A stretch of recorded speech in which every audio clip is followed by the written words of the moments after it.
Fala pessoal, professor Diego Pureza começando mais uma aula nessa nossa reta final aí rumo ao seu cargo da Polícia Civil do Estado de São Paulo.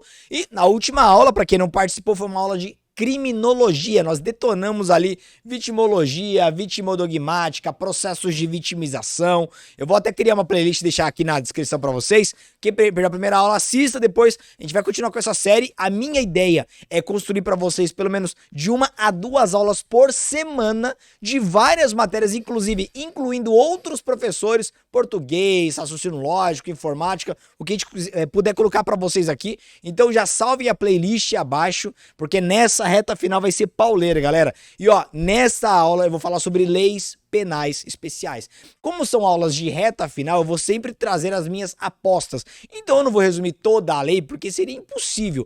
Eu vou pensar alguns pontos que eu acho que vão cair, tem tudo para cair na prova de vocês, de cada uma das leis. Em cada uma dessas aulas, eu vou selecionar pelo menos 3 leis. Então vai ter aula de leis penais, 3 leis por aula, vai ter aula de penal geral, penal especial, processo penal, criminologia e por aí vai, tá? Então pra quem não é inscrito no canal, já ative o sininho aí, já vai receber todas as notificações. Só lembrando que na descrição deste vídeo eu deixei para vocês o material de apoio desta aula, para vocês baixarem aí já para usar como material de revisão dessa reta final, porque é um material que mescla teoria com questões, as questões que eu vou abordar aqui hoje, tá? Então deixa eu mostrar para vocês aqui quais são as leis que nós vamos abordar hoje. Eu vou trazer as minhas apostas sobre a Lei de Abuso de Autoridade, Lei 13.869 de 2019, a Lei de Tortura, Lei 9.455 de 97 e a Lei Maria da Penha, tá?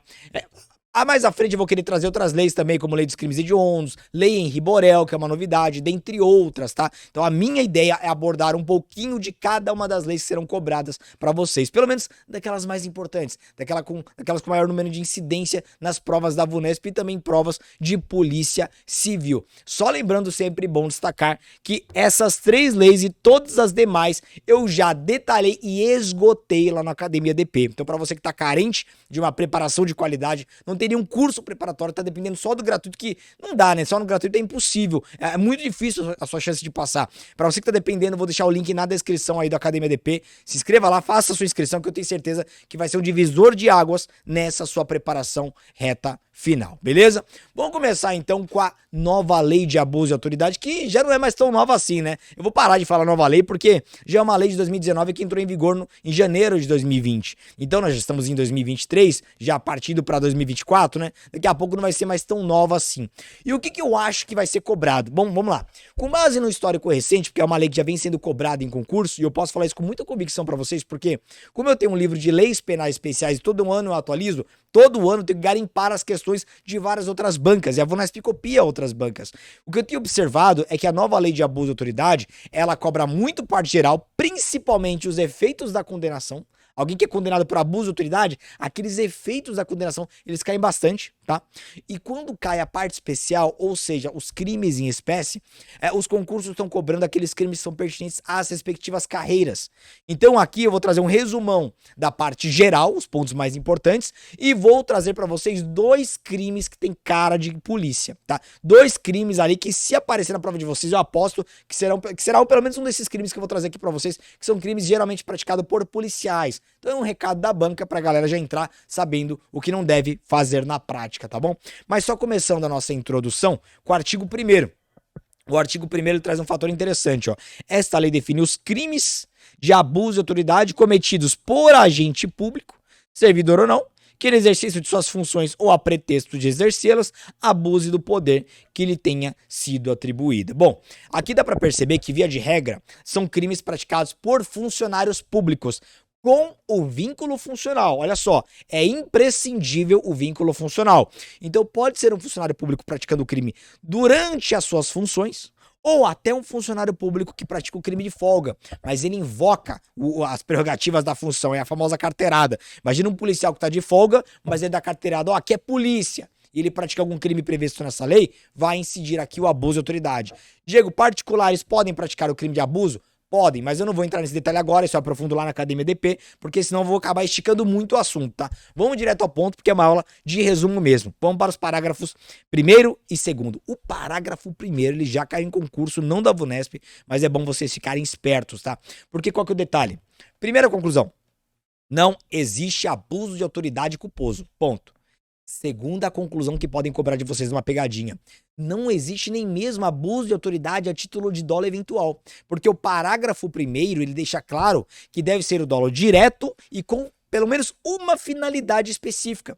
Então não tem crime de abuso de autoridade culposo por negligência, imprudência e imperícia e nem por aquele sujeito que assume o risco de produzir o resultado. O sujeito tem que ter a vontade direta de praticar o abuso de autoridade. Vamos entender. Olha o que diz o parágrafo primeiro. As condutas descritas nessa lei constituem crime de abuso de autoridade quando praticados pelo agente com a finalidade específica de, primeiro, prejudicar outrem, é uma finalidade, ou é um outro, beneficiar a si mesmo, ou a terceiro, ou por mero capricho ou satisfação pessoal. Então o sujeito pratica abuso de autoridade porque ele quer causar dano a alguém, quer prejudicar alguém, ou porque ele quer levar alguma vantagem ou dar vantagem para um terceiro, um colega, ou porque é por mero capricho ou satisfação pessoal. Ah, não vou com a cara daquela pessoa, não vou ganhar nada com isso. Às vezes nem prejudico diretamente, ele é um prejuízo indireto, mas vou praticar esse abuso de autoridade. E vai lá e pratica. Então, a questão ela vai trazer pelo menos uma dessas finalidades específicas se o crime for abuso de autoridade. E o parágrafo segundo também é muito interessante, ó. A divergência na interpretação de lei ou na avaliação de fatos e provas não configura abuso de autoridade. Isso aqui é para evitar aquilo que a doutrina chama de crime de hermenêutica. Como assim? Vou dar um exemplo para vocês. É crime de abuso de autoridade você decretar, um juiz, né? Decretar a prisão preventiva de alguém. Claro que aí tem que ser dolosamente e por meio de uma dessas finalidades específicas. Tu imagina que o juiz sabe que o sujeito não é o caso de aplicação de prisão preventiva e o juiz decreta a prisão preventiva com a clara finalidade de prejudicar o investigado ou o acusado no caso. O juiz decreta para prejudicá-lo. Aí é abuso de autoridade, não tenham dúvidas, é fácil, é tranquilo, não é uma questão vai vir finalidade específica. Só que na prática é muito raro isso acontecer. Na prática o que acontece é divergência de interpretações, divergências ao apreciarem as provas. Vou trazer um caso aqui que é muito comum no dia a dia. Imagine o seguinte, o promotor de justiça denuncia um sujeito por crime de roubo. Aí durante o processo, o promotor de justiça fala, olha, juiz, esse cara tá respondendo em liberdade e esse cara ele tem tudo para continuar praticando crimes. Então, pelo amor de Deus, decrete a prisão preventiva. Aí o juiz aprecia aqueles elementos do promotor de justiça e decreta a prisão preventiva. Aí a defesa daquele acusado não concorda e acaba entrando com pedido de liberdade provisória no Tribunal de Justiça. Ou um habeas corpus no Tribunal de Justiça. E aí o Tribunal de Justiça, segunda instância do Poder Judiciário, acaba discordando do juiz. Fala, não, juiz, você tá errado. A defesa tá certo. Não cabe aqui prisão preventiva, o sujeito vai responder em liberdade. Concedo a liberdade provisória. Perceba, se nós interpretarmos o crime de abuso de autoridade de forma muito fria, de forma muito objetiva, nós poderíamos imputar sobre esse juiz um abuso de autoridade. Mas nesse exemplo que eu dei, não teve uma finalidade específica de prejudicar outrem, de beneficiar a si ou a terceiro, ou por mero capricho ou satisfação pessoal. Aqui o juiz ele interpretou os elementos da acusação de uma forma e o tribunal de outra. Então é isso que está dizendo o parágrafo 2º. Quando houver divergência de interpretação da lei ou na avaliação de fatos e provas, aí não é abuso. Entenderam? Então é para esses casos onde um tribunal reforma uma decisão, muda aqui, muda lá, isso por si só, se é só uma mera divergência, não gera abuso de autoridade. É isso que quer dizer este parágrafo 2º, tá bom? Agora, eu quero dar um salto com vocês para aquele ponto que tem sido mais cobrado em outros concursos, que são os efeitos da condenação e penas restritivas de direitos. Mas o mais importante são os efeitos da condenação. Por quê? Vamos lá. A partir do momento que um agente público ele é condenado por abuso de autoridade, o juiz ele pode acrescentar na condenação alguns efeitos. E eu digo que pode e não deve, já para uma conclusão que é fundamental para vocês não caírem em pegadinha. Não, guardem no material. Não existe efeito automático de condenação nesta lei. Não existe. Em outras, mas nesta não. Inclusive hoje nós vamos analisar a lei de tortura, lá tem efeito automático da condenação. Aqui não. Então olha como bagunça. Uma lei tem, outra não tem. Para vocês não se confundirem. No caso de abuso de autoridade, nós temos 3 possíveis efeitos de uma condenação. E veja, Quando o sujeito é condenado, existe um efeito imediato, que é a aplicação da lei, da pena. Se é uma pena privativa de liberdade ou restritiva de direitos, ele vai cumprir a pena. Mas alguns efeitos secundários de uma condenação, que aqui no caso são 3 possíveis, alternativos ou cumulativos, mas são 3 possíveis efeitos da condenação, mas o juiz vai depender de alguns requisitos para aplicá-los. Vamos entender? Vamos lá? Olha o que diz o artigo 4º. São efeitos da condenação. E ó, não são automáticos, tá? Só para deixar claro, automáticos. Vamos pro primeiro. Primeiro, tornar certa a obrigação de indenizar o dano causado pelo crime, devendo o juiz, e ó, primeiro requisito, a requerimento do ofendido, fixar na sentença o valor mínimo, não é máximo, mínimo, para a reparação dos danos causados pela infração, considerando os prejuízos por ele sofridos. Como assim, Diego? Não entendi. Preste atenção. Aqui nós estamos no juízo criminal. Você não precisa ser formado em direito para saber que, via de regra, quem analisa indenização por dano moral ou dano material é a esfera civil, não é a criminal. Justamente porque a criminal tá meio que se metendo aqui, que a lei fala o valor mínimo. Já vou dar um exemplo real. Mas é por isso. Porque se o sujeito não concordar com aquele valor, ele pode recorrer no civil e não no criminal. O juiz fixa o valor mínimo, tá? Então imagina o seguinte, um policial ele praticou abuso de autoridade e durante o abuso ele destruiu meu carro. Quebrou meu carro. Me constrangeu, apontou a arma pra minha cara, arma pra minha família, aquela coisa toda.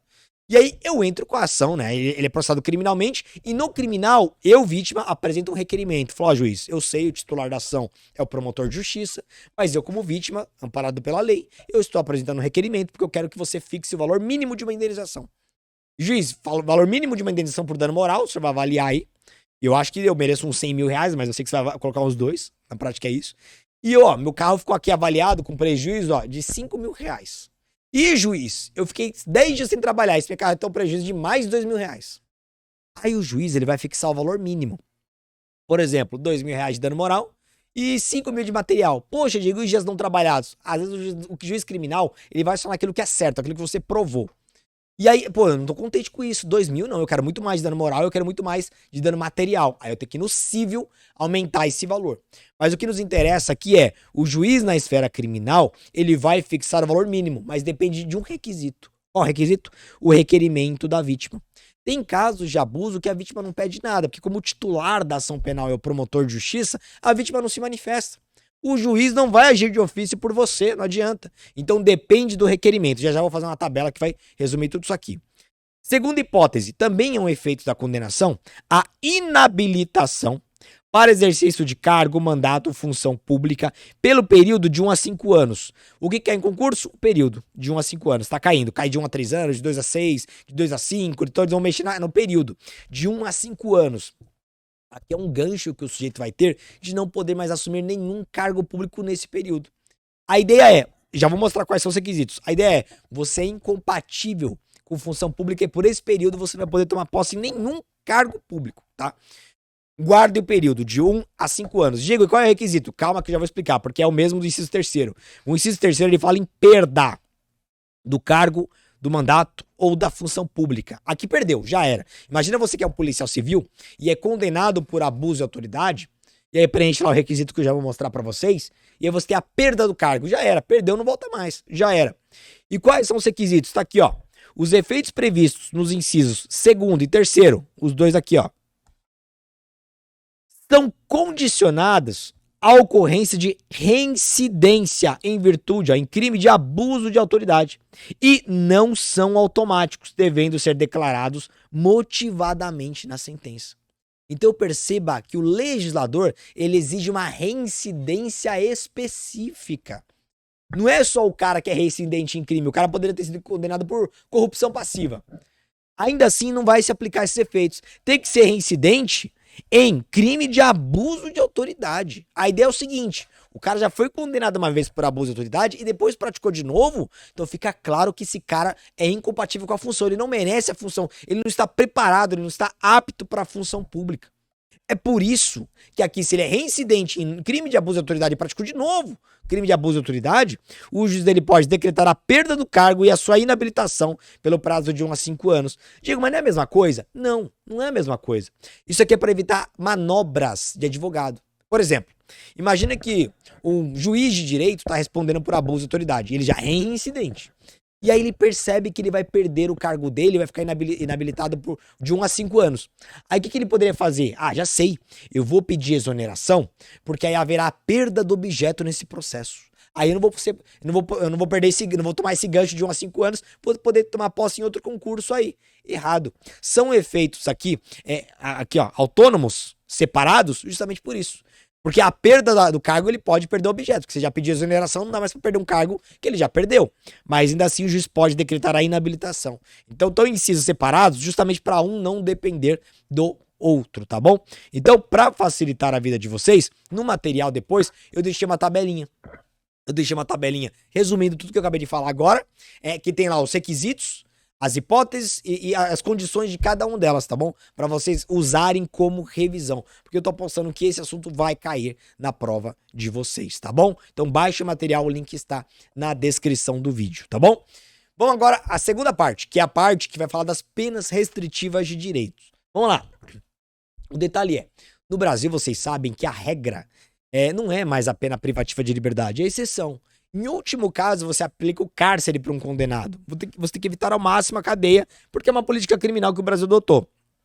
Então, você sempre tenta aplicar penas alternativas, tá? E a nova lei de abuso de autoridade, ela traz quais seriam as penas alternativas, as penas restritivas de direitos, no caso de condenação por abuso de autoridade. Vamos entender? Olha o que diz o artigo 5º. As penas restritivas de direitos substitutivas ou das privativas de liberdades previstas nessa lei são, primeiro, prestação de serviços à comunidade ou a entidades públicas, aqui é decoreba mesmo. Então o sujeito foi condenado a pena de, por exemplo, 1 ano, o juiz troca por prestação de serviços à comunidade ou entidades públicas. E também aqui, ó, suspensão do exercício do cargo, da função ou do mandato, aqui tem que decorar o prazo, pelo prazo de 1 a 6 meses, e ó, óbvio, com perda dos vencimentos das vantagens. Está caindo em concurso que eles trocam o com pelo sem a perda, tá errado. Porque do contrário, galera, se fosse sem a perda dos vencimentos, aí não seria uma pena, seria um benefício. O sujeito ia ganhar 6 férias seguidas. Não, né? Aqui, na verdade, perceba que o inciso segundo tá pesando no bolso. Isso aqui é uma pena, entre aspas, de caráter pecuniário. Porque o cara vai ficar de 1 a 6 meses afastado, pra ele, beleza, afastado do trabalho, não vai trabalhar. Isso é uma vantagem, mas ele vai ficar sem o dinheiro, sem a remuneração, tá bom? Então é isso. E aqui, ó, parágrafo único. As penas restritivas de direitos podem ser aplicadas de forma autônoma, ou seja, o juiz pode aplicar só o inciso primeiro ou só o inciso segundo, ou cumulativamente, ele pode aplicar ambas juntas. Ambas juntas. Depende do caso concreto. O juiz é que vai avaliar as peculiaridades do caso concreto. Beleza? Tranquilos? Vamos ver uma questão que foi cobrada recentemente sobre esses assuntos pela VUNESP? Vamos ver? Olha essa questãozinha aqui, galera, que é o procurador municipal em Bertioga, 2021. Ó. A respeito da lei de abuso de autoridade, assinale a alternativa correta. Vamos lá. A. Os crimes nela previstos só se caracterizam, se praticados pelo agente público, com a finalidade específica de prejudicar outrem ou beneficiar a si próprio. Não, nós vimos agora há pouco que há outras finalidades específicas. Então não é só nessa hipótese, há outras, tá? B.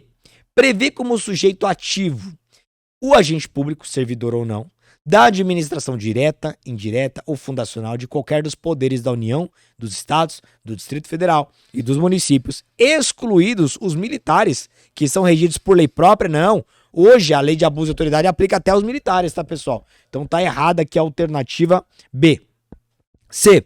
Os crimes nela previstos são de ação penal pública incondicionada, inexistindo previsão da ação penal privada subsidiária. Galera, tá errado, tá? Tá errado, eu não cheguei lá, isso eu aprofundo lá no meu curso, mas qual que é o detalhe? A regra é a ação penal pública incondicionada, mas essa lei não poderia afastar a exceção que está prevista na Constituição, justamente porque está previsto na Constituição.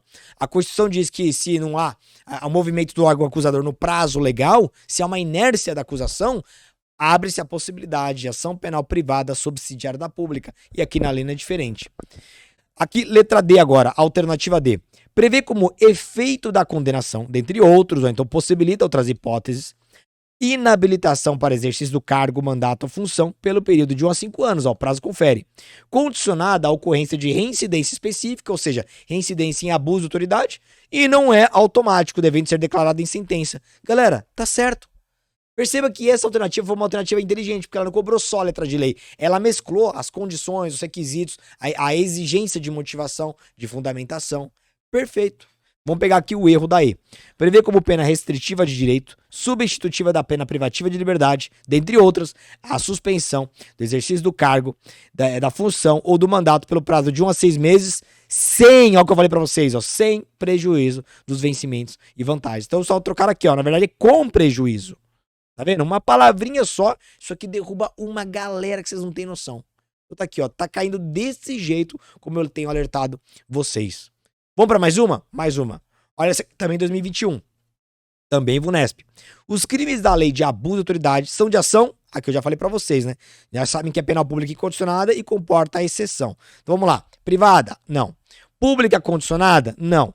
Pública condicionada à conclusão do processo, aqui viagem. D.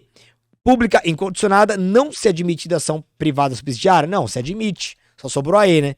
Pública incondicionada, admitindo-se, contudo, a ação privada subsidiária. Porque, como eu disse, é uma previsão da Constituição Federal. A lei de abuso não poderia falar de modo diverso, tá bom? Então, a alternativa E. Beleza? Tranquilos? Fácil até aqui? Bom, galera. Então, esse é o resumão da parte geral da lei de abuso que eu queria destacar pra vocês. São os temas que eu acho que podem aparecer na prova de vocês. Agora, da parte especial, eu quero destacar 2 crimes. E o primeiro crime é do artigo 9º. É esse aqui, ó. Porque esse crime, galera, o policial ele pode praticar. E tem cara de concurso polícia e até agora em outros concursos de outras bancas, é claro, é o crime que vem mais sendo cobrado, tá bom? Vamos entender? Olha só. Decretar medida de privação de liberdade. Galera, é prisão. Em manifesta desconformidade com as hipóteses legais. Então aqui depende da prisão. Se é prisão em flagrante, se é preventiva, se é temporária, se é domiciliar, se é prisão pena. Depende. Mas cada tipo de prisão tem os seus requisitos.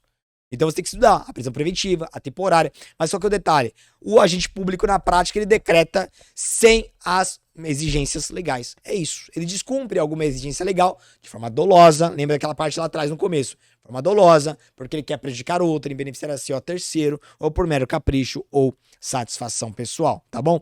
Pena, detenção de 1 a 4 anos e multa.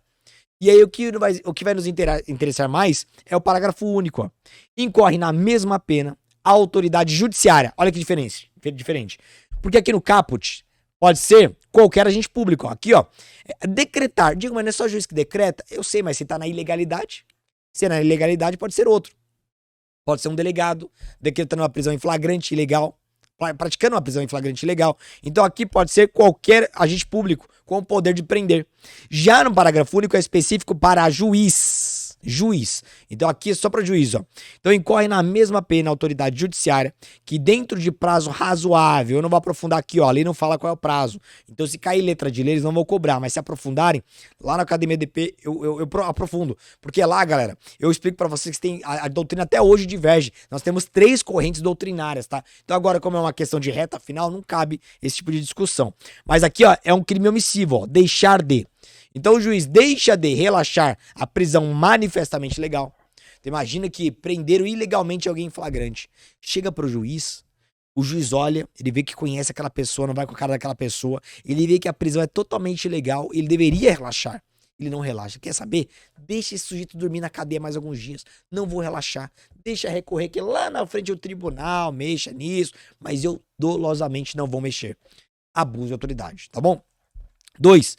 Ele deixa de substituir prisão preventiva por medida cautelar diversa ou de conceder liberdade provisória quando manifestamente cabível. Veja, nós sabemos, como eu falei para vocês, que a prisão hoje no Brasil é exceção, principalmente durante o processo e durante a investigação. Então imagina que o sujeito está preso preventivamente e aí depois de um tempo o juiz percebe que aqueles motivos que fundamentaram a prisão não existem mais. Mesmo assim o juiz, por mero capricho, Como assim capricho? O juiz não quer ter trabalho de fundamentar outra decisão.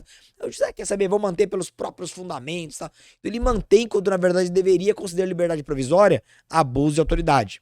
Ou, terceira hipótese, deferir liminar ou ordem de habeas corpus quando manifestamente incabível. Ele deixa de conceder o habeas corpus, dá na mesma, a prisão é ilegal. Ele deveria conceder o habeas corpus e ele não concede, por exemplo, porque ele quer prejudicar o sujeito que está preso, tá bom?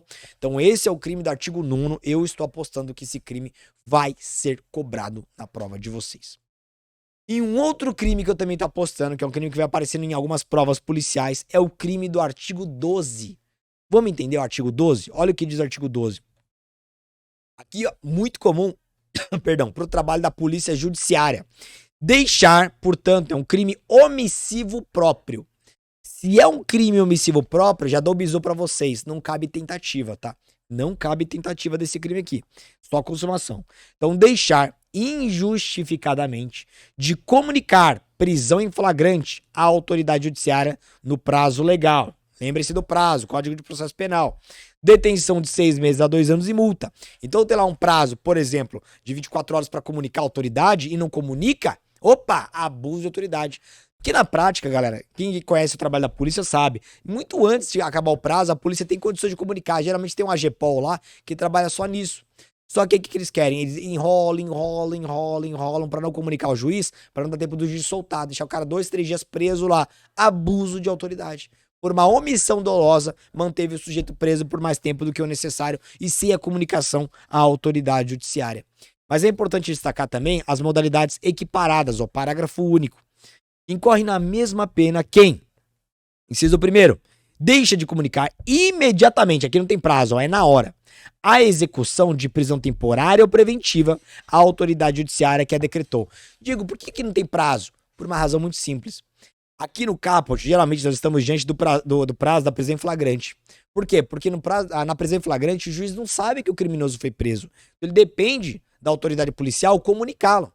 Ele depende disso. Agora, prisão temporária e preventiva é o contrário, é o juiz quem determina a prisão. Então o juiz sabe, só que às vezes o sujeito tá foragido. Então às vezes o delegado não cumpre na hora, demora 1 dia, 2 dias, uma semana, 1 mês. Às vezes demora para prender o sujeito. Aí 1 mês e meio depois encontra o sujeito e efetua a prisão, tem que comunicar na hora o juiz que o sujeito foi preso. Porque o juiz pode querer de alguma forma conversar com o sujeito, aplicar aquela regra da audiência de custódia. Então galera, qual que é o detalhe? Se é prisão preventiva ou temporária, imediatamente, tá? Tem que comunicar.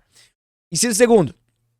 Ou também quem deixa de comunicar imediatamente de novo a prisão de qualquer pessoa e o local onde se encontra a sua família ou a pessoa por ela indicada, que são direitos do preso previstos na Constituição Federal. Isso vocês aprendem lá no artigo 5º. Então aqui basicamente é o descumprimento doloso desse direito. Inciso 3º. Deixa de entregar ao preso no prazo de 24 horas a nota de culpa assinada pela autoridade com o motivo da prisão e os nomes do condutor e das testemunhas. Olha que interessante, galera. Eu já vinha falando isso na antiga lei de abuso de autoridade, agora tá de forma expressa. Qual que é o detalhe? Imagina um delegado que faz tudo certinho, ele manda comunicar ao juiz, chama a família, comunica o advogado, tudo certinho, mas ele acaba de forma dolosa, de forma intencional, não entregando a nota de culpa para o sujeito. O sujeito tem mais dificuldade de se defender e tudo mais. Abuso de autoridade. A nota de culpa é direito do preso, tá bom? Inciso 4º. Ou então, que prolonga, esse aqui é interessante, ó, a execução da pena privativa de liberdade, ou de prisão temporária, ou de prisão preventiva, ou de medida de segurança, ou de internação, deixando, sem motivo justo e excepcionalíssimo, de executar o alvará de soltura imediatamente após recebido, ou, outra hipótese, de promover a soltura do preso quando esgotado o prazo judicial ou legal. Então, ó, nós temos 2 hipóteses. Nós temos a hipótese, por exemplo, do delegado que recebe o alvará de soltura. O juiz mandou soltar. Ele pega aquele alvará meio-dia e fala, quer saber? Vou deixar esse cara cozinhando por mais umas 5 horas. À tarde eu libero esse cara. Abuso de autoridade. Porque deixou de cumprir imediatamente o alvará de soltura. Só que tem casos que não dependemos de alvará de soltura. O melhor exemplo é a prisão temporária. É chamado de prisão temporária justamente porque ela tem prazo de validade. Então o juiz decreta a prisão por 5 dias. Aí o delegado pede, juiz, prorrogue por mais 5. O juiz fala, não, só 5, ponto, acabou. Então o delegado sabe que tem dia e hora para acabar esses 5 dias. e ele sabe que o juiz não vai prorrogar, ele precisa de um alvará de soltura? Não. O delegado não depende. A partir do momento que bateu dia e hora e terminou o prazo de 5 dias, tem que soltar na hora. Não depende de ordem ou autorização judicial. Solta na hora, sob pena de incorrer neste crime omissivo de abuso de autoridade, tá bom? Abuso de autoridade. Como bônus pra vocês, um terceiro crime que eu quero explicar agora. Vamos lá. Terceiro crime do artigo 13, que eu também tô apostando que vai cair. Tá aqui, ó. Constranger o preso, cara de polícia, ó, ou detento, mediante, vamos lá, primeiro, violência, agressão, né? Grave ameaça, promessa de um mal futuro e grave. Ou redução de sua capacidade de resistência. Exemplo, drogou o sujeito, algemou o sujeito não consegue se defender. Primeiro, exibir-se ou ter seu corpo ou parte dele exibido à curiosidade pública. Então o sujeito não quer, por exemplo, ser entrevistado na delegacia, aí tá lá o repórter, tá o sujeito de costa, o delegado vai lá e pega o sujeito e vira a cara dele pra câmera. Ele não queria, mas mediante violência, vai olhar pra câmera, dá um oi pro Datena aí. Abuso de autoridade. O sujeito preso tem que autorizar. Não autorizou? Abuso de autoridade. Inciso segundo, submeter-se à situação vexatória ou constrangimento não autorizado em lei. Aqui qualquer situação, galera. Vamos pegar, tem vários vídeos que circularam já no WhatsApp. Exemplo, eu vi um vídeo uma vez de 2 policiais que prenderam os caras que estavam furtando carros e começaram a filmar os dois e falar, ó, beija seu amigo, aí um dá um beijo na boca do outro, chama de meu amor, abraça, diz que ama. Veja, é um constrangimento não autorizado por lei, abuso de autoridade. Inciso terceiro, produzir prova contra si mesmo ou contra terceiro. Exemplo, o delegado que ameaça o sujeito a confessar o crime, ó, ou você confessa, ou te prenda agora e te submeta à tortura. Então, o sujeito... Perdão. Perceba, o sujeito ele acabou sendo constrangido mediante grave ameaça a produzir prova contra si mesmo. Diego, mas aí não pode ser um crime de tortura? Pode. Depende do caso concreto. Aqui foi um erro do legislador. Ele criou aqui um conflito aparente de normas. Então, dependendo do caso concreto, pode se enquadrar em abuso de autoridade ou, se for mais grave, em crime de tortura, tá? A banca não vai entrar nessa divergência. E aqui a pena de 1 a 4 anos e multa, sem prejuízo, ou seja, somadas as penas dos crimes violentos, tá bom? Galera, é isso que eu tô apostando que vai cair de abuso de autoridade. Baixa o material que já vai para a próxima lei. Só lembrando que esta lei, a próxima que nós vamos estudar agora, o que eu acho que vai cair, e a terceira e última desta aula, são temas que nós já esgotamos lá na Academia DP. Então, para você que não é aluno da Academia DP, é o nosso preparatório completo hoje. Nós, no concurso de 2022, já tivemos mais de 600 alunos aprovados. Não é brincadeira, muitos estão vendendo podcast. A gente vai fazer festa no aluno de véspera, vocês vão perceber e tal. E são alunos pagantes. Não é aluno do gratuito, que aí vai ter muito mais, né? Aluno do gratuito, aluno que segue o canal do YouTube, aí vai ter muito mais. Aluno que baixa material. Não, de aluno do Academia DP. Mais de 600 alunos aprovados entre investigadores, escrivães e médico-legistas do último concurso agora 2022. E a gente quer aumentar esse número. Então quer fazer parte desse time qualificado, que está focado para passar nesse concurso de 2023, entre para o nosso time, o link está na descrição. Inclusive, o valor tá aqui, ó, valor do investimento, R$ 647 à vista por um ano. Lembrando que ano que vem tem nível médio, hein? Você já vai estar se antecipando para os concursos de nível médio da PCSP. Ou parcelado em 12 de R$ 64. Então os links estão na descrição para você já fazer a sua inscrição e não perder tempo, tá bom? Beleza? Inspirem. Tome uma água, quem chegou depois, quem não baixou o material ainda, baixem que nós vamos para a próxima lei agora. Lei 9.455 de 97, que é uma lei, galera, que sempre foi muito cobrada em concursos policiais.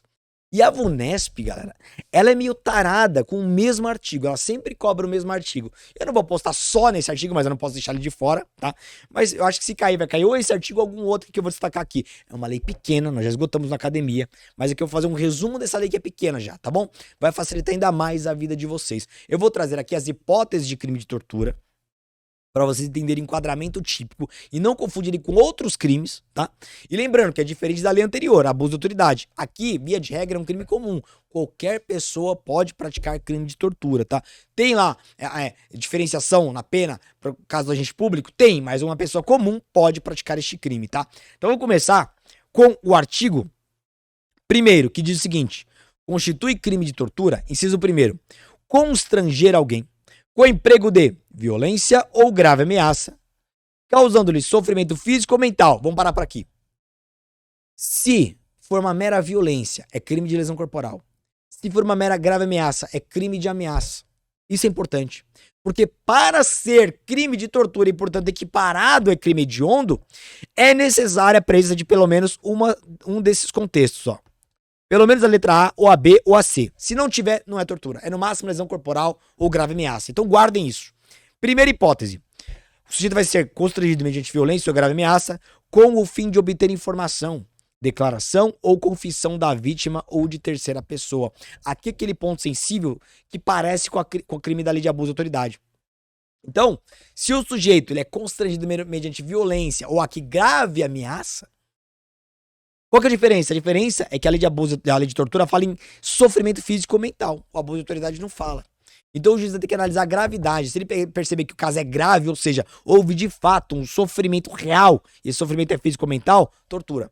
Não houve o sofrimento, a autoridade constrangeu ali para tentar obter confissão, mas não houve o sofrimento real, a vítima não estava nem aí, nem ligou, aí abuso de autoridade. Então o juiz vai analisar a gravidade conforme o caso concreto. Por isso que para vocês, para fins de enquadramento típico, o que interessa é a letra da lei. A banca não vai entrar nessas nuances, tá? Então aqui pensa num agente público que tenta obter confissão e ele causa agressões ou grave ameaça para buscar algum tipo de informação, tortura.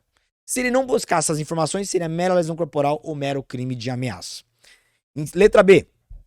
Para provocar ação ou omissão de natureza criminosa. Então imagina um sujeito que ameaça alguém. Fala, ó, tô te ameaçando agora.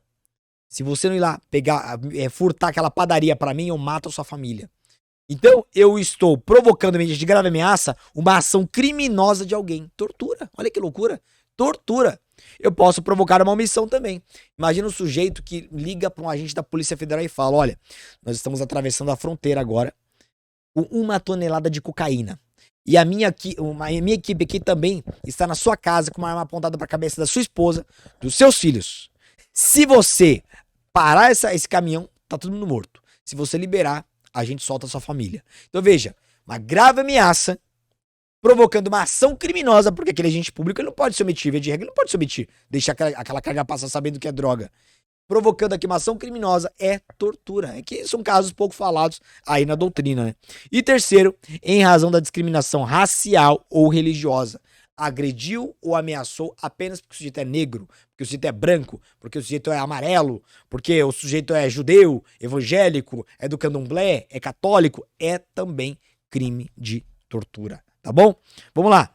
Inciso segundo, outra modalidade de tortura. Submeter alguém, agora é diferente, ó, porque tem que ter um vínculo entre vítima e criminoso, ó, sob sua guarda, poder ou autoridade, com emprego de violência ou grave ameaça. Agora, ó, a intenso, aqui perceba que depende de interpretação do caso concreto. A intenso sofrimento físico ou mental, como forma de aplicar castigo pessoal ou medida de caráter preventivo, pena de reclusão de 2 a 8 anos. Então perceba o seguinte, aqui tem que ser um intenso sofrimento físico. Ah, Diego, é o pai contra o filho? Pode ser, mas não é qualquer palmada não. Tem que ser um intenso sofrimento físico como forma de castigo. Eu vou dar um exemplo, teve um caso no interior, não lembro qual estado que era do Nordeste, mas de uma diretora de escola, ou seja, existia essa relação de guarda, poder, autoridade sobre as vítimas, que ela deixou por 3 horas e meia 2 crianças de castigo ajoelhadas no milho.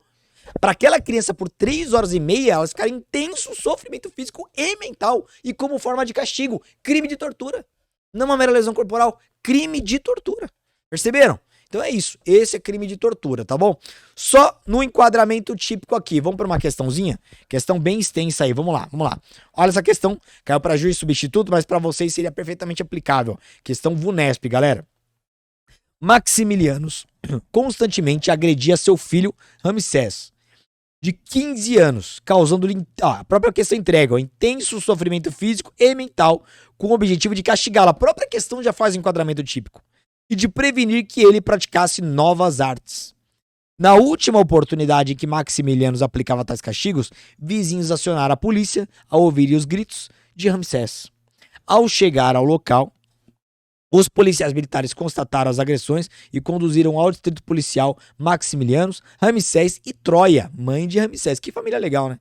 Que presenciava todas as agressões, mas apenas, apesar de não concordar, deixava que Maximiliano cuidasse da educação do filho sem se intrometer. Deixa eu explicar uma coisa pra vocês, que isso agora, eu não vou aprofundar, mas existe o crime de tortura omissiva, tá? O crime de tortura omissiva, Diego, mas não é garantidora? Ela não deveria ter a mesma pena? Se nós aplicarmos o Código Penal, sim, mas na lei de tortura, o garantidor que se omite tem a pena menor comparado ao torturador. É uma ressalva importante para destacar. Então, no caso da mãe de Ramsés, ela responde por tortura omissiva, só que ela tem a pena menor comparada ao pai torturador, tá bom? Então vamos lá. Alternativa A. Maximilianos e Troia incorreram nos termos da lei 9.455 na prática do crime de tortura, na qualidade de coautores, ó. Não pode ser, porque como eu disse, a modalidade da mãe, Troia, é outra, tá? B. Maximilianos incorreu nos termos da lei que nós estamos estudando na prática do crime de tortura, na qualidade de autor, e que Troia, porém, não poderá ser responsabilizada pois não concorreu para a prática do crime. Errado. Ela se omitiu, ela concorreu de forma omissiva. C. Maximilianos incorreu nos termos da lei na prática do crime de tortura na qualidade de autor, assim como Troia também teria incorrido no mesmo crime, mas com base na omissão penalmente relevante prevista no Código Penal. Não, a omissão penalmente relevante dela não é com base do Código Penal, é com base na própria lei de tortura. Tá, tem modalidade aqui. D. Maximilianos incorreu nos termos da lei na prática do crime de tortura, na qualidade de autor, sendo que Troia será responsabilizada pela prática do crime da omissão em fase da tortura praticada por Maximilianos, também previsto na lei, tendo em vista que tenha o dever de evitá-la. Tá certo, mas aqui a lei deixa claro, a questão deixa claro que é na modalidade de omissão. Então não é o mesmo tipo penal. Tá correto, é a D. É uma questão muito interpretativa. E. Maximilianos incorreu nos termos da lei na prática do crime de tortura, na qualidade de autor, e que Troia também será responsabilizada na prática do mesmo crime, porém, na condição de partícipe errado, ela é autora de outro tipo penal, tá bom? Então tá aqui, ó, questão longa, é o tipo de questão que a Vunesp vira e mexe e coloca pra cansá-los, Pessoal, vamos continuar porque não para por aí. Agora nós temos mais modalidades do crime de tortura aqui do parágrafo 1º, e depois eu vou mostrar pra vocês ali o ponto que mais cai em PCSP ou qualquer outra prova da Vunesp quando a lei é a lei de tortura. Mas assim diz o parágrafo 1º, ó. Na mesma pena, ou seja, modalidade equiparada, incorre quem submete pessoa presa, agora é um contexto específico, ó, ou sujeita a medida de segurança, privação da liberdade, a sofrimento físico ou mental, por intermédio da prática de ato não previsto em lei ou não resultante da medida legal. Então perceba o seguinte, aqui primeiro, a vítima é uma vítima específica, é um crime próprio, é um crime bipróprio na verdade, nessa modalidade aqui. Aqui só o responsável pela custódia de alguém, pela prisão ou medida de segurança de alguém pode figurar como sujeito ativo e só pode ser a pessoa presa ou sob medida de segurança que pode ser a vítima. Aqui, no caso, é o preso. Vamos pegar uma caso de prisão em flagrante. Tu imagina um policial que prendeu alguém em flagrante, a pessoa está na viatura e começa a aplicar intenso sofrimento físico ou mental, por exemplo, ameaçando ou agredindo aquela pessoa presa ali e que não é autorizado por lei, já é crime de tortura, tá? Então é simples assim. Perceba que no caso do parágrafo 1º é diferente do que nós vimos anteriormente, porque anteriormente tinha que ter algum tipo de motivação a mais. Então era, por exemplo, para buscar informação, buscar confissão, aplicar castigo. Aqui não. Aqui não tem que ter uma finalidade específica. Aqui o que manda é o contexto. Se é um contexto onde há um sujeito responsável e uma pessoa presa, já é o suficiente aplicando ali sofrimento físico ou mental para a caracterização do crime de tortura, tá? Vão diferenciando as modalidades de tortura e as condições e requisitos de cada uma no seu material de revisão, porque é importante para acertar a questão de concurso público. E o parágrafo 2º é a pegadinha que nós vimos agora anteriormente na questão. Vejam, aqui agora é a parte da omissão imprópria, tá? O que é omissão imprópria, Diego? Claro que não dá para aprofundar nisso agora. Lá no Academia DP eu explico o que é omissão imprópria e própria na parte geral do direito penal. Agora nós estamos em leis penais especiais. Mas só para você entender, a omissão imprópria é do garantidor. Sabe aquela pessoa que tem o dever de impedir o resultado e dolosamente se omite? Qual que é a pegadinha? Qual que é o pulo do gato?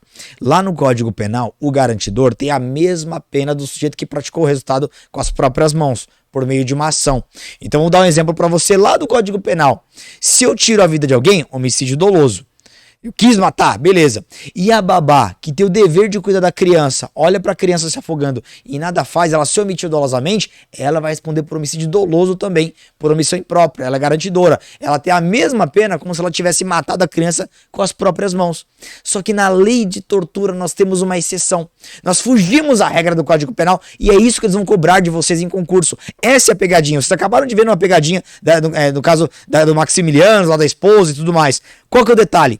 Aqui o garantidor tem a pena menor comparada ao torturador. Vocês precisam entender isso, entender que a pena de quem se omite quando deveria apurar e evitar aquele crime tem a pena menor comparado à do torturador. Olha o parágrafo 2º. Aquele que se omite em face dessas condutas, ou seja, todas as modalidades de tortura que nós vimos anteriormente, quando tinha o dever, era garantidor, de evitá-las ou apurá-las, incorre na pena bem menor, de detenção de 1 a 4 anos. Então cuidado, tá, galera? Vejam. A modalidade da tortura por omissão ela é diferente. Ela é diferente. Inclusive, nós vamos ver a parte de cumprimento de pena, de regime lá no nosso curso, lá nos aprofundamos, e o rigor não cai aqui sobre o parágrafo 2º, não cai aqui nessa parte de omissão. Aqui a penalidade é bem mais branda, as consequências de uma condenação são bem brandas, não é igual ao do torturador que tortura com as próprias mãos. Então aqui a pena é sempre menor comparada ao torturador. E agora o ponto mais cobrado em concurso da VUNESP quando o assunto é lei de tortura. Tá aqui, é o parágrafo 5º. A condenação acarretará a consequência da condenação. A perda do cargo, função, emprego público e a interdição, você vai guardar aqui a perda do cargo e a sua interdição, que eu vou explicar, para o seu exercício pelo dobro do prazo da pena aplicada. Olha só. Antigamente eu explicava isso aqui de um jeito e depois comparava com outras leis. Agora eu vou inverter. Porque agora nós tivemos tantas alterações em outras leis penais que agora a lei de tortura virou exceção. Como assim?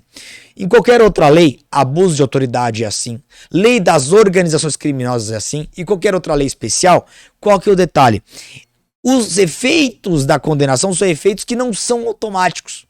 Então lá na lei de abuso de autoridade nós vimos hoje, inclusive, que tem lá a possibilidade de você perder o cargo e estar interditado, impedido de exercer função pública por um determinado prazo. Lei de organização criminosa, a mesma coisa. Só que são leis que o juiz precisa fundamentar e depende de alguns requisitos. Ou seja, não é automático. Depende de contextos específicos, depende do preenchimento de condições específicas e o juiz precisa fundamentar. Já na lei de tortura é diferente. Para um funcionário público que é condenado por tortura, isso aqui é um efeito, vou até colocar aqui para vocês colocarem no material. Efeito automático da condenação. Efeito automático, já era. Então, se um sujeito, funcionário público, for condenado por tortura, não tem conversa. O juiz não precisa nem explicar que é pertinente ao caso concreto. Não. Foi condenado, ele já vai aplicar no dispositivo. Tá aqui, Inclusive, tá aqui condenado, a pena de perda do cargo e interdição para esse exercício pelo dobro do prazo da pena aplicada. Inclusive, tem essa conjunção E aqui que é fundamental vocês entenderem. Por quê? É um E, é uma segunda consequência para evitar manobra de advogado espertalhão. Porque imagina que um funcionário público está respondendo por tortura, ele sabe que vai ser condenado. Aí o que o advogado poderia falar? Falou, olha, pede exoneração porque vai haver a perda do objeto e você não vai poder lá na frente ser interditado. Não, pelo contrário. Se ele pede exoneração, de fato, não dá mais para perder o cargo que você já perdeu. Já foi exonerado. Mas aqui é um E, não um ou. E. Então aqui você vai continuar respondendo e condenado à interdição da pena. Tá bom? Ao exercício do cargo público. Então é assim que funciona. E veja, qual é o quantum, qual é a quarentena que você vai ficar impedido de exercer função pública? O dobro do prazo da pena privativa de liberdade aplicada. Então, se o sujeito foi condenado a pena de 4 anos de tortura, 4 anos, para cumprir lá em regime aberto, fechado, semi-aberto, depende das circunstâncias. Foi condenado a 4 anos, ele vai ficar 8 anos sem poder pisar num cargo público. Pode até ser cargo de confiança. Não pode, tá bom? Esse é o ponto mais cobrado na história aí da VUNESP quando o assunto é lei de tortura. Vamos analisar algumas questões aí, Essa aqui, de novo, questão de juiz, mas pertinente para vocês. Olha essa questão, galera. Considere o seguinte situação hipotética. João, agente público, foi processado e ao final condenado. A banca nem entra em pormenores, já dá logo a sentença. Condenado à pena de reclusão por 19 anos, iniciado em regime fechado pela prática do crime de tortura. com o resultado morte contra Raimundo. Nos termos da Lei 9.455, de 97, essa condenação acarretará a perda do cargo, função ou emprego público? A. E a interdição para o seu exercício pelo dobro do prazo da pena aplicada. Já vem como uma luva, né? B. E a interdição para o seu exercício pelo triplo do prazo da pena aplicada. C. E a interdição para o seu exercício pelo tempo igual da pena aplicada. D. Desde que o juiz proceda à fundamentação específica, e não precisa, tá vendo? Aqui eles cobram que é automático, não precisa, e com efeito necessário, mas não automático, também tá errado. Aqui eles cobram justamente o fato de ser exceção do restante do ordenamento jurídico. Então eles vão cobrar de vocês o conhecimento de que, se vocês sabem que é o efeito automático da condenação, e qual é o prazo? O dobro do prazo da pena aplicada. Portanto, alternativa correta, alternativa A. Esse é um ponto, até para você que não gosta de fazer revisão, esse é um ponto para estar no seu flashcard. Porque quando, vai por mim, quando o assunto é tortura, eles cobram e repetem. Eles podem tentar inovar agora na prova de vocês. Mas o ponto mais cobrado é justamente esse efeito automático com o dobro do prazo da pena aplicada, aqui no caso da condenação por crime de tortura. Tá bom? Para vocês não errarem mais de uma vez por todas isso aqui. E agora, para nós terminarmos a nossa revisão reta final aqui para vocês, eu separei um pouquinho de Lei Maria da Penha. Então hoje, matamos aí aquilo que eu acho que vai cair de abuso de autoridade, tortura, e vamos fechar com Maria da Penha. Em outra aula de leis penais eu vou selecionar outras 3 leis que eu acho que podem ser cobradas e pegar aqueles pontos que eu acho que vão cair. Aquele tiro certeiro aí para ajudá-los nessa reta final, tá bom? E o que eu acho que vai cair aqui sobre Lei Maria da Penha? Vamos lá. Eu acho que pode cair aquilo que caiu no ano passado. No ano passado, a Maria da Penha, ela caiu em prova escrita e ela caiu muito em prova oral. E agora alguns assuntos que eu apostava que ia cair na prova objetiva e cair em escrita e oral, eu acho que vai cair agora na prova objetiva, tá? Então o que é? Âmbitos de incidência da Lei Maria da Penha, contexto, isso sempre cai. Formas de violência. Única hipótese onde um juiz não vai aplicar a medida protetiva de urgência vai ser outros agentes, vou explicar, é exceção, e por isso tem cara de polícia, tem cara que vai cair pra vocês, e o único crime previsto na Lei Maria da Penha. Esses 4 pontos são os pontos que nós vamos destacar agora, tá bom? Mas vamos lá, vamos começar, vamos contextualizar. Vamos aqui analisar o artigo 5º da Lei Maria da Penha. Configura-se violência doméstica e familiar para efeito da aplicação desta lei toda ação ou omissão, então pode ser um fazer ou um não fazer, dolosa ou culposa. Tem polêmica no culposa? Tem, mas vamos ficar com a letra da lei. Fica com a letra da lei que é mais segura agora. Sobre o gênero mulher, aqui já mata um assunto. Diego, quer dizer então que o homem não pode ser vítima na Lei Maria da Penha? Se o Ramon é agredido na casa dele, ele não pode ser vítima da Maria da Penha? Não, eu já vi muita gente falando besteira. O homem pode em tais exceções. Não pode. Vítima, nos termos da Lei Maria da Penha, é só a mulher. Diego, e o transexual? Que eu tô prevendo que vocês vão perguntar isso. E o transexual? Galera, vamos pro aspecto jurídico. E eu não vou entrar em polêmica aqui, mas juridicamente falando, se um é um transexual e se identifica como mulher, juridicamente é mulher. Então não foge a regra, é mulher. Vocês entenderam? Então se é mulher, seja do ponto de vista biológico ou jurídico, é mulher. Pode ser vítima na Maria da Penha. Não é mulher? Não pode ser vítima na Lei Maria da Penha. Digo, inclusive em relações homossexuais, uma mulher que é companheira de outra mulher que a agride no contexto doméstico familiar, sim, é vítima da Maria da Penha também, tá bom? Para vocês guardarem e não caírem em pegadinhas. Vamos lá. Que tenha resultado a morte, lesão, independentemente da gravidade, pode ser leve, grave, gravíssima, ou sofrimento físico, psicológico, sexual, patrimonial ou moral, já aplica a Maria da Penha. Mas já vou aprofundar com vocês nas formas de violência. Eu quero aprofundar agora nos âmbitos de incidência da Lei Maria da Penha. Nós temos 3 contextos que invocam a Maria da Penha. Como assim, Diego? Você falou que se a mulher é vítima, aplica a Maria da Penha. Sim, desde que presentes um desses 3 contextos. Porque se não tiver presente um desses contextos, mesmo a vítima sendo mulher, não se aplica a Maria da Penha. É isso que eu quero que vocês entendam. Então, primeiro contexto, vamos lá. Âmbito doméstico. Galera, doméstico refere-se ao local de coabitação. É onde vocês moram. É o espaço físico. Isso é importante. Porque há pessoas que moram juntas que não são parentes. Eu vou dar um melhor exemplo. Vamos sempre usar exemplos extremos para vocês entenderem a regra. Pensem numa república de estudantes. Galera, república de estudantes, todo mundo é estranho. Você não conhece ninguém até o momento que você começa a conviver. Moram debaixo do mesmo teto. Então imagina que o Joãozinho tá fazendo medicina, a Mariazinha tá fazendo direito, ambos moram numa república de estudantes, compartilham o mesmo teto em quartos diferentes. É uma relação doméstica? É. Se o Joãozinho bater na Mariazinha, aplica a Maria da Penha? Sim. Não há uma relação íntima de afeto. Não há grau de parentesco, familiaridade, mas há uma relação doméstica, eles moram debaixo do mesmo teto. É homem contra mulher, poderia ser mulher contra mulher, mas há uma vítima mulher nesse contexto. Aplicamos Maria da Penha, tá bom? Outro âmbito de incidência, familiar. Agora sim, agora é o contexto de família. E aqui, ó, nós podemos ter situações opostas. Pode ser um familiar contra outro e que não morem debaixo do mesmo teto.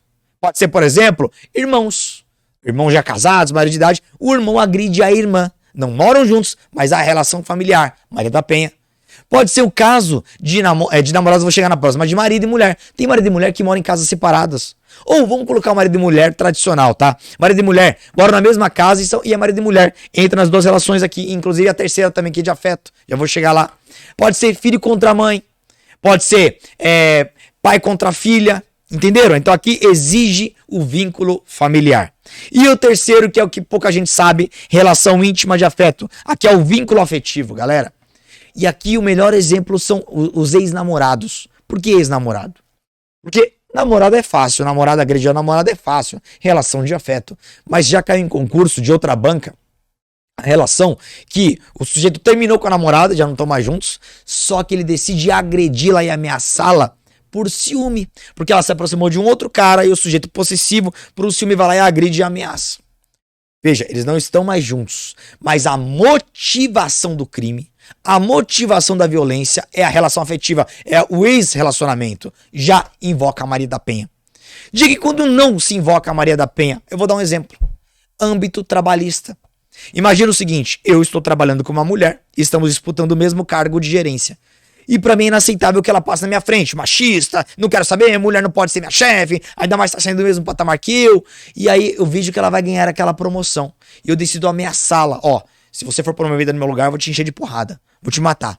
Veja, é um homem contra uma mulher, mas não há uma relação doméstica, não moramos no mesmo teto, debaixo do mesmo teto. Não há uma relação familiar, não temos vínculo familiar nenhum, sanguíneo, afetivo, nada. Não há vínculo de afeto, não é minha namorada, esposa, nada.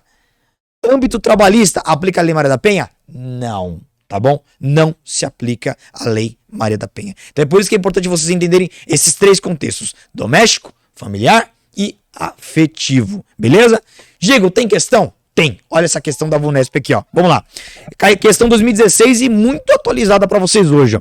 De acordo com a Lei 11.340, no artigo 5º, incisos 1º, 2º e 3º, a violência doméstica e familiar contra a mulher é qualquer ação ou omissão baseada no gênero que lhe cause morte, lesão, sofrimento físico, sexual ou psicológico e dano moral ou patrimonial ocorrido no âmbito da unidade doméstica, da família e, falta mais uma, qual é? Tá aqui, ó.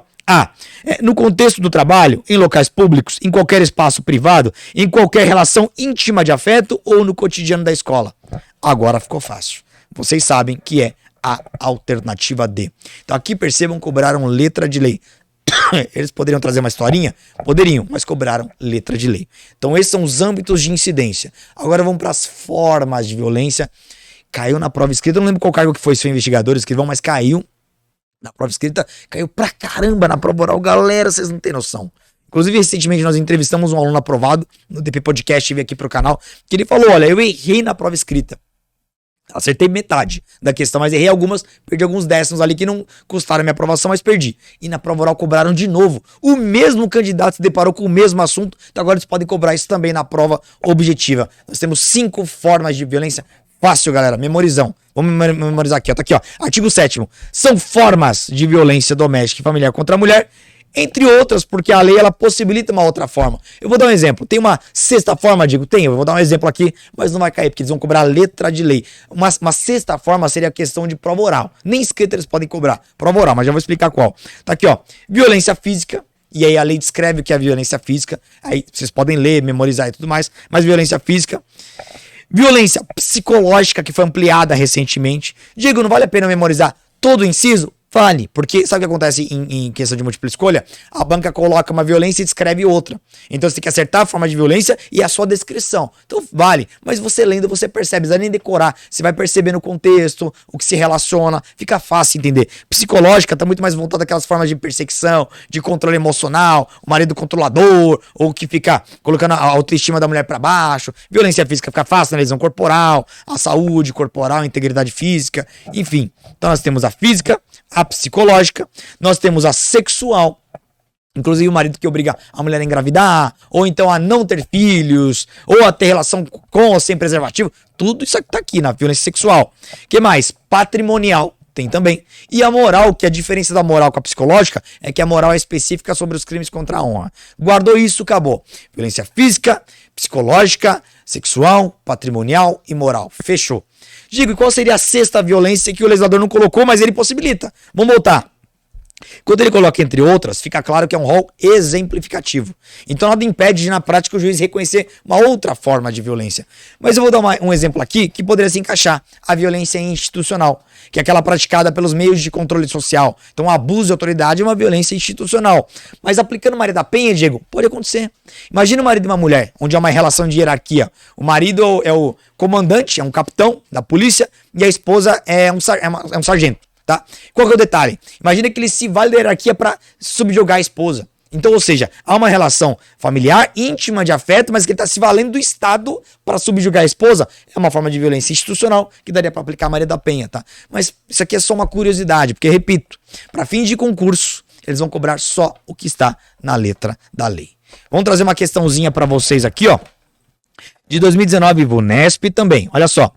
A Lei 11.340 distingue as várias formas de violência que podem ser empreendidas contra as mulheres. Assinale a alternativa que traz o conceito correto acerca dessa previsão. Ou seja, eles querem a forma de violência correta e a sua respectiva descrição. Vamos lá. Olha, violência física é entendida como qualquer conduta que lhe cause danos emocionais. Já está errado. Danos emocionais, você pode bater que é violência psicológica. Não é violência física. Então a A está errada.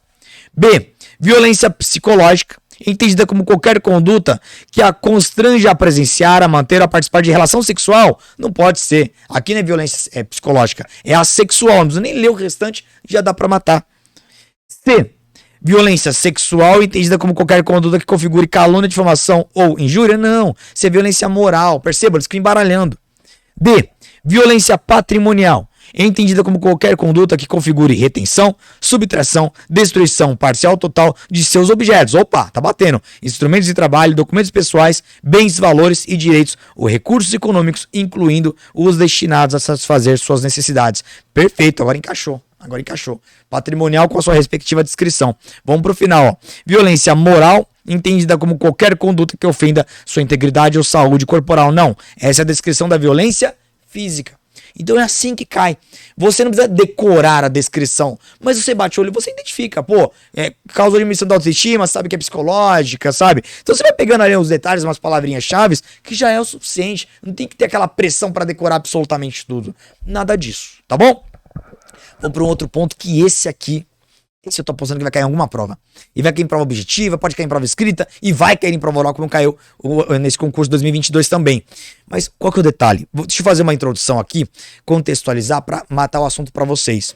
Vamos lá. Medidas protetivas de urgência, que deve cair também em alguma prova, deve cair, sempre cai medida protetiva da Lei Maria da Penha, mas eu não tenho tempo hoje para falar sobre elas. Inclusive lá na Academia DP eu aprofundo, detalhe tudo, e foi atualizado recentemente, inclusive, teve alteração legislativa. Medida protetiva de urgência, se perguntarem para vocês numa prova oral qual é a natureza jurídica, a natureza jurídica é de medida cautelar. Então, medida protetiva de urgência da Lei Maria da Penha são espécies de medidas cautelares que vocês estudam comigo lá no processo penal, beleza? Só que depois do pacote de crime, uma polêmica caiu por terra, que é a polêmica que é o seguinte: hoje, medida cautelar é decretada pelo juiz e nunca de ofício. Diego, não tem exceção? Não tem exceção. É o juiz que aplica provocado. Nessa parte de ofício não existe mais exceção, tá? A exceção é da autoridade, eu vou chegar aqui agora. Mas então hoje, seja prisão preventiva, temporária, medida protetiva de urgência, monitoramento eletrônico, que é a tornozeleira, qualquer medida cautelar hoje aplicada pelo juiz, mediante provocação. Ou é o promotor que pediu, ou é o delegado que pediu e tudo mais. Ponto. Só que a Lei Maria da Penha, ela criou uma exceção muito específica, onde, no caso de uma única medida protetiva de urgência, pode não ser o juiz a aplicar. É a polícia, vocês vão entender. Tem toda a cara de prova para vocês, PCSP. Então preste atenção, porque vai ser uma exceção em relação à autoridade que vai aplicar a medida protetiva. E ele é tão exceção, mas tão exceção, que só cabe em 3 contextos específicos. E é só uma das medidas protetivas de urgência. Todas as outras, só o juiz. É uma. É a que mais aplicada na prática, mas é uma. Então ela é muito específica. Vamos entender? Vamos lá. É o artigo 12C, que diz o seguinte: verificada a existência, olha o contexto, de risco atual ou iminente. Então não pode ser risco passado. É atual que está acontecendo ou iminente. Parece acontecer. Então, primeiro contexto, a vida. Segundo, a integridade física da mulher. E o terceiro, psicológica, tá? Acabei nem colocando no slide, mas é a psicológica também. Então são três: vida, física e psicológica. Ou seja, não entra o moral, não entra o patrimonial e o sexual. Cuidado, é vida, física e psicológica da mulher em situação de violência doméstica e familiar ou de seus dependentes, então pode ser dos filhos também. O agressor será imediatamente afastado do lar. Então perceba, não é para qualquer medida protetiva de urgência. É só o caso do afastamento do lar. Só. Não tem, por exemplo, a medida de suspensão da posse ou restrição do porte. Não tem. E dos demais. É só para afastamento do lar. Então lá, domicílio, local de convivência com a ofendida, primeiro já é regra, pela autoridade judicial. Isso aqui já é regra. Isso aqui não vai, se cair, é questão dada. Então aqui você já sabe que é o juiz que dá. As exceções são os incisos 2º e 3º. Tá aqui, ó.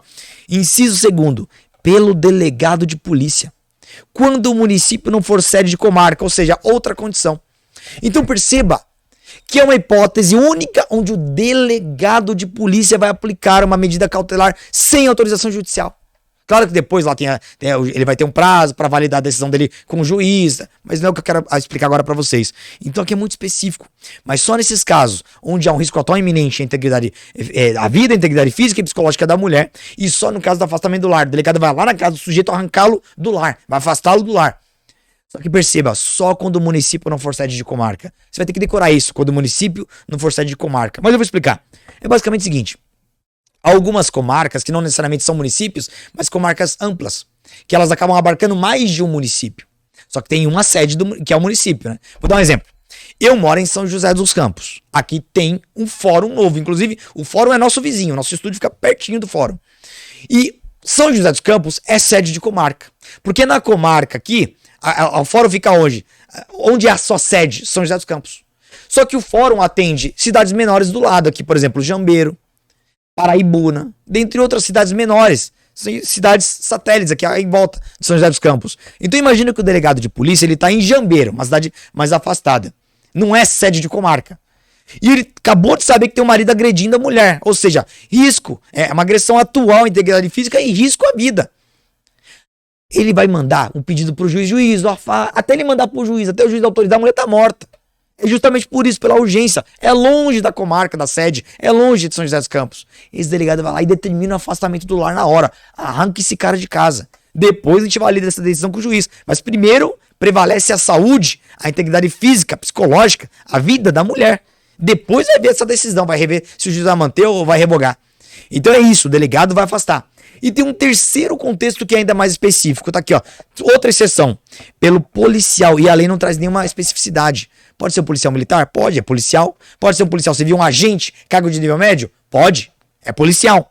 Quando o município não for sede de comarca e não houver delegado disponível no momento da denúncia, que aqui tá tecnicamente errado. Não é denúncia, né? Denúncia é peça técnica do promotor, mas o legislador errou. Aqui no caso é a notícia crimes. Então imagina o seguinte: você é um policial civil, escrivão, investigador, um perito criminal, um AGPOL, um AGTEL, tá lá de plantão. Tá em Jambeiro. Não é sede de comarca. E o delegado tá em outra ocorrência. Só tem você, meu amigo. Você pode, se for o caso, você vai aprender tudo de Tacadepol, mas você pode determinar o afastamento do lar. Então são contextos muito específicos que tem toda a cara de cair na prova de vocês. Tá bom? Tranquilos? Fácil? Qual é o prazo, Diego, para comunicar ao juiz? Vamos lá, tá aqui, ó. Parágrafo 1º. Nas hipóteses dos incisos 2º, que é o delegado, e 3º, que é qualquer policial, deste artigo, o juiz será comunicado no prazo máximo de 24 horas. E decidirá o juiz, né, em igual prazo, ou seja, mais 24 horas, sobre a manutenção da medida ou revogação, devendo dar ciência ao Ministério Público ao mesmo tempo, ó, concomitantemente. Então, só fui grifando ali as palavrinhas chaves para vocês. E o parágrafo 2º, nos casos de risco à integridade física da ofendida ou a efetividade da medida protetiva de urgência, não será concedida liberdade provisória ao preso, ou seja, vai ficar preso preventivamente se já tiver ou se tiver sido decretada a sua prisão preventiva. Tá bom? Tranquilos? Fácil? Diego, isso aí cai? Vamos ver. Olha essa questão de 2019, vamos ver, ó. Verificada a existência de risco atual ou iminente à vida, à integridade física da mulher em situação de violência doméstica e familiar ou de seus dependentes, o agressor será imediatamente afastado do lar, domicílio ou local de convivência com a ofendida, o que se dará, olha só, cobraram isso, galera, em 2019. Tá aqui, ó. A. Somente pela autoridade judiciária competente, independentemente da investigação policial. Então aqui já tá estranho, né? Só, lá temos 3 incisos. B. Quando os fatos se derem em município que não seja sede da comarca, olha como a questão contextualiza, o delegado de polícia dará tal ordem com a necessidade de ratificação, ou seja, confirmação pelo juiz. Nem entra em prazo, nem nada. É isso, Diego? É isso. B. Não precisa nem perder tempo com as demais. É isso. Alternativa B. Matou. Vocês podem depois ler, por curiosidade, encontrar os erros nas demais, mas tá aí. Então já vem caindo, sendo cobrado pela Vunesp, tá bom? E para fechar nossa aula com chave de ouro, tem um crime que já faz tempo que já deveria ter sido cobrado na PCSP, não caiu ainda, que é o crime de descumprimento de medida protetiva de urgência da Maria da Penha, que eu vou chamar a atenção aqui só para os pontos mais importantes, porque esse crime é profundo lá na Academia DP, mas eu vou chamar a atenção pelo seguinte: vocês estudaram comigo os crimes contra a administração pública. E vocês aprendem lá o crime de desobediência, que é um crime genérico. Esse crime nada mais é do que uma forma especial da desobediência. É uma desobediência, só que tem alguns detalhes específicos que comunicam com o processo penal. Vamos entender? É específico do contexto de Lei Maria da Penha. Olha só. Descumprir decisão judicial, então aqui já é um crime de desobediência, que defere medida protetiva de urgência prevista nesta lei. Então é o seguinte, o juiz aplicou uma medida protetiva de urgência e o agressor não cumpriu. Afastamento do lar, o cara volta. Afastamento da ofendida, o cara se aproxima. É isso, ele descumpre. E ó, mesmo que ele não pratique nada, imagina que é o afastamento por 1000 metros da ofendida, ele se aproxima, às vezes ele nem falou nada, nem abriu a boca, só olhou pra cara dela, já consumou. Ah, digo, mas ele se aproximou e deu um tapa na cara. Concurso de crimes, nós vamos ver isso. Tem nesse crime. Então vamos lá, olha a pena. Detenção de 3 meses a 2 anos. Aqui o legislador mandou mal. Gera pegadinha. Por que, digo? Porque, veja, se até 2 anos, teoricamente, é uma infração penal de menor potencial ofensivo. Só que já nós iremos ver um dispositivo que proíbe os benefícios da Lei 9.099 de 95. Nós não aplicamos esses benefícios sobre a Lei Maria da Penha, tá? Então, por mais que se até 2 anos, não vai para Maria da Penha. Primeira pegadinha que nós já matamos aqui. Olha o parágrafo 1º. A configuração do crime independe da competência civil ou criminal do juiz que deferiu as medidas. Então, para evitar polêmica com o juiz, porque às vezes não é só o juiz criminal que aplica a medida protetiva de urgência não, tá, pessoal? Às vezes quem aplicou foi um juiz civil. O juiz está ali fazendo um divórcio com pensão alimentícia, aí descobre que o marido agrediu a esposa ou ameaçou. Ele aplica a medida protetiva e descobre que o cara descumpriu, ele pode já remeter para o Ministério Público em relação a esse crime. Então, a crime, mesmo que a decisão de medida protetiva tenha sido decretada por um juiz civil, tá? Parágrafo 2º. Na hipótese da prisão em flagrante, apenas a autoridade judicial poderá conceder fiança. Isso é pegadinha de concurso. Porque no processo penal, vocês aprendem que via de regra, se a pena máxima do crime não ultrapassa 4 anos, o delegado na delegacia pode arbitrar fiança. Se acima dos 4 anos, aí é só o juiz. Então olha que louco. Esse crime tem pena máxima de 2 anos. Então, se a gente for aplicar a regra do CPP, e aí que o examinador vai tentar te derrubar, se a gente for aplicar a regra do CPP, o delegado poderia arbitrar fiança. Só que o legislador, numa das suas clássicas contradições, porque a pena é baixa, mas ele quer demonstrar que é um crime rigoroso, é uma contradição isso. Ele quer falar o seguinte: só o juiz pode arbitrar fiança. Isso aqui é uma aberração, Frankenstein. Mas sabe o que isso aqui acontece?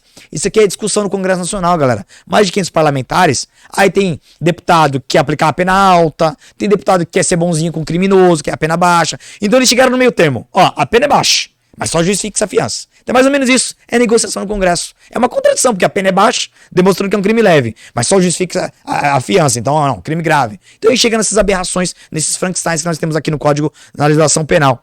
Então, ou seja, apesar da pena máxima ser inferior a 4 anos, delegado, nesse caso, não pode arbitrar fiança. Só o juiz de direito. Pra vocês não caírem na pegadinha. E o parágrafo 3º é pra pegar aquela parte do concurso de crimes que eu falei pra vocês, ó. O disposto nesse artigo não exclui a aplicação de outras sanções cabíveis. Porque imagina o agressor que se aproxima da ofendida com uma medida protetiva, ele descumpre a medida e dá um tapa na cara. Poderia ter advogado de defesa falando o seguinte, falando, não, mas o crime de descumprimento absorve a lesão corporal. Ou é uma lesão corporal grave, a lesão corporal absorve o crime de descumprimento. Não, tem nada a ver. Não tem princípio da conjunção aqui. São bens jurídicos distintos. Então, nesse caso, nós teremos concurso de crimes. O cara descumpriu a medida protetiva e ainda praticou outro crime, somam-se as penas, tá bom? Somam-se as penas para não ter dúvida nenhuma, tá bom? E por fim, aqui, como eu falei para vocês, o dispositivo que eu iria destacar aqui para vocês é o artigo 41. O artigo 41 diz o seguinte: aos crimes praticados com violência doméstica e familiar contra a mulher, independentemente da pena, não interessa se a pena máxima não ultrapassa 2 anos, não se aplica os benefícios, não se aplica a lei 9.099 de 95. Já teve doutrinador que tentou driblar isso aqui. Falar o seguinte: não, mas peraí, a lei fala os crimes com violência. Então isso é crime de lesão corporal, homicídio. Não, papo furado. Porque nós vimos, por exemplo, que até calúnia, difamação e injúria é uma forma de violência, violência moral. Tem a violência psicológica. Então não está limitado à violência física. Nós vimos que nós temos violência física, patrimonial, sexual, psicológica e moral. Então, ou seja, qualquer crime tem algum tipo de violência contra a mulher. Então, em nenhum caso nós iremos aplicar aqui a Lei Maria da Penha. Beleza? Galera, lembrando que o material desta aula está na descrição para vocês baixarem. Lembrando que esses temas foram só pílulas, que são as minhas apostas. Mas às vezes falta a base para você. Você não tem a base. Galera, na descrição o link do Academia DP. Vai por mim, é reta final. Faltam poucas semanas para a prova, mas dá tempo de dar um gás na sua preparação. E vocês viram que aqui em pouco tempo nós matamos vários pontos importantes. No Academia DP não é diferente. É direto ao ponto, sem frescura, sem enrolação, de forma cirúrgica. Então, para vocês dar muito conteúdo, com qualidade, de forma didática, em menos tempo, de verdade, o lugar correto para você é o Academia DP. O link tá na descrição. Essas foram as minhas primeiras apostas dessas 3 leis. Na medida que a prova for se aproximando, eu vou trazer mais aulas de véspera para vocês aqui, mais aulas de reta final, de penal geral, penal especial, processo penal, criminologia, as demais matérias, outras leis inclusive. Então já vale a pena o seu like, a sua inscrição, que eu tenho certeza que eu vou matar algumas questões nessa reta final. Pode postar. Agora, se você quer ir além, né, porque não é só uma questão de tentar ou não ser aprovado, mas também de classificação, quer ir além, o link da Academia DP está na descrição. Beleza? Galera, vou ficando por aqui. Grande abraço, bom dia a todos e até o nosso próximo encontro. Até lá!